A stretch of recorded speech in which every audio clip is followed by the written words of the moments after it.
দেখো, এটা আমার 5 মিনিটস টাইম ফ্রেম। কালকে আমরা এই ক্যান্ডেলটা, এই যে রেড ক্যান্ডেলটা দেখতে পাচ্ছ, এই যে রেড ক্যান্ডেলটা, এই ক্যান্ডেলে আমরা টার্গেট নিয়েছি।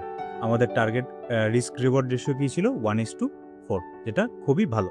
মিনিমাম 1:2, কিন্তু এখানে আমরা 1:4 একটা ভালো টার্গেট পেয়েছিলাম, তাই আমরা এখানে এন্ট্রি করেছি। মিনিমাম টার্গেট থাকে 1:2-তে।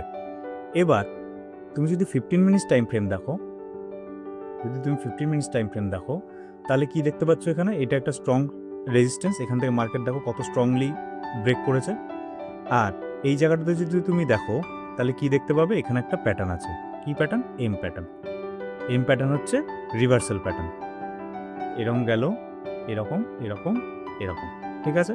এবার যদি তুমি 5 মিনিটস টাইম ফ্রেমে দেখো, তাহলে 15 মিনিটস টাইম ফ্রেমের হিসাবে এই যে ব্লু ক্যান্ডেলটা দেখতে পাচ্ছ, এই ক্যান্ডেলটা হচ্ছে নেকলাইনের মতন কাজ করছে। এবার তুমি যদি 5 মিনিটস টাইম ফ্রেমে দেখো, তাহলে এইখানে যে ক্যান্ডেলটা আছে,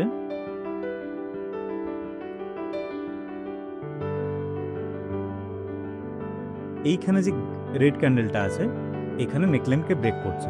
তাহলে নর্মাল থিওরি হিসাবে এই রেড ক্যান্ডেলটাতে এন্ট্রি নেওয়া উচিত, কিন্তু আমরা যে রুলগুলো ফলো করি, কিংবা আমি যে রুলগুলো ফলো করি, সেই রুলের রেসপেক্টে এখানে আমরা এন্ট্রি করিনি। আমরা এন্ট্রি করেছি কোথায়? এই রেড ক্যান্ডেলটায়। তারপরে দেখো সুন্দর এত দূর আমাদের টার্গেট দিয়েছে। আমরা এখানে ডিফারেন্ট জায়গায় ছোটো ছোটো কোয়ান্টিটি বুক করতে করতে এসে ফাইনালি আমরা এখানে ফাইনাল টার্গেট অ্যাচিভ করেছি। এখান থেকে যদি মার্কেট ঘুরে এন্ট্রি পয়েন্টও চলে আসতো, তাতেও আমাদের লস হতো না, কারণ আমরা কোয়ান্টিটি ম্যানেজ করেছি। মেনলি ট্রেডিংয়ের মেন সাইকোলজি হচ্ছে তোমার ক্যাপিটালকে বাঁচিয়ে রাখা। তোমার যদি ক্যাপিটাল নাই বেঁচে থাকে, তাহলে তুমি ভালো সেটআপে ট্রেড নিতে পারবে না। এর একটা ভালো এক্সাম্পল দিচ্ছি। যখন মার্কেট কোনো সেট আপ দেয় না, আমরা তখন মনে মনে নিজের ভেতরে সেট আপ তৈরি করতে থাকি, ঠিক আছে? মানে আমাদের ভেতরে একটা ক্রেভিং হয়। সেই ক্রেভিং মানে দেখো, কোনো বেসিক হিউম্যান সাইকোলজি হিসাবে টেকনিক্যাল অ্যানালিসিস তুমি 5 মিনিটে বুঝে যাবে। আমি তোমাকে এক্ষুনি যা বলবো সেটা তুমি 5 মিনিটে বুঝে যাবে, তারপর বলবো ও ঠিক আছে, ভেরি ইজি।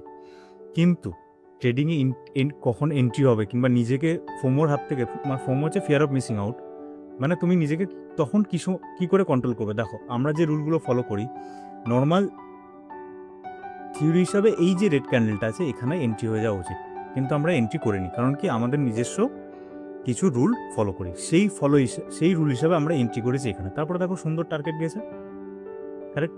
এবার তোমার সাইকোলজি যদি তুমি স্ট্রং না করো, কিংবা তোমার সেট আপের উপর যদি তোমার ভরসা না থাকে, তাহলে তুমি এখানে এন্ট্রি নেবে, তারপরে একটা স্টপ লস খাওয়ার চান্সেস থাকে, ঠিক আছে? তো যেটা বলছিলাম, যে টেকনিক্যাল অ্যানালিসিস তুমি খানিক সময়ের মধ্যে শিখে যাবে, কোনো ব্যাপার না, কিন্তু পেশেন্সলি ওয়েট করা হচ্ছে ট্রেডিংয়ের আসল গল্প।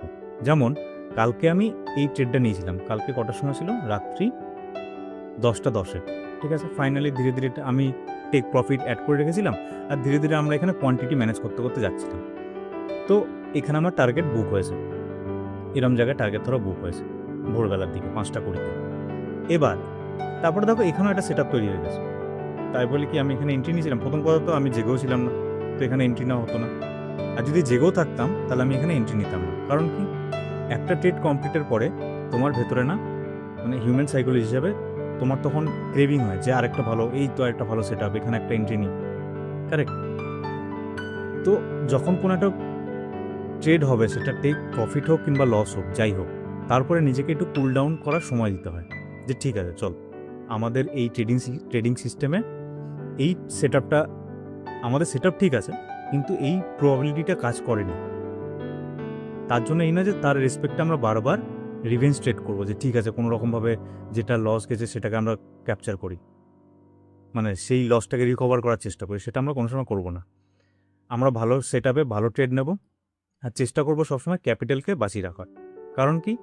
তোমার সমস্ত যত ভালোই সেট আপ হোক, তার কোনো সময় 100% প্রবাবিলিটি থাকে না, ঠিক আছে?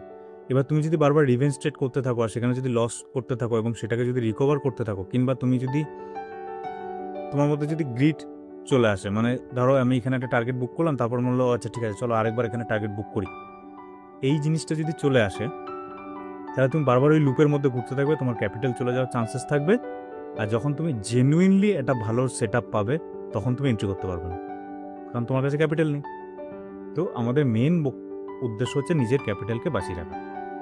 যেন আমরা যে খুব ছোট অ্যামাউন্ট দিয়ে ট্রেড করব, আর যে অ্যামাউন্ট দিয়ে আমরা এন্ট্রি করেছি কিংবা যে অ্যামাউন্ট আমরা ডিপোজিট করে ট্রেড নেওয়ার চেষ্টা করব মাসের শেষে যেন সে অ্যাটলিস্ট সেই অ্যামাউন্টটাই থাকে কিংবা তার থেকে খানিক বেশি। ঠিক আছে, তো এটা আমাদের সাইকোলজি, যে আমরা 15 মিনিটস টাইম ফ্রেমে সেট আপ দেখছি আর আমরা 5 মিনিটস টাইম ফ্রেমে এন্ট্রি নিচ্ছি। এখানে এন্ট্রির আমাদের কিছু রুলস আমরা ফলো করি, সেই ফলো করে আমরা টার্গেট অ্যাচিভ করেছি। আমি ধীরে ধীরে ট্রেড নেব, যেগুলো নেব সেগুলো সেটা লস হোক কিংবা টার্গেট অ্যাচিভ করি সেগুলো আমরা কিংবা আমি এই ভিডিও আপলোড করব। চলো দেখা হবে নেক্সট ভিডিওতে।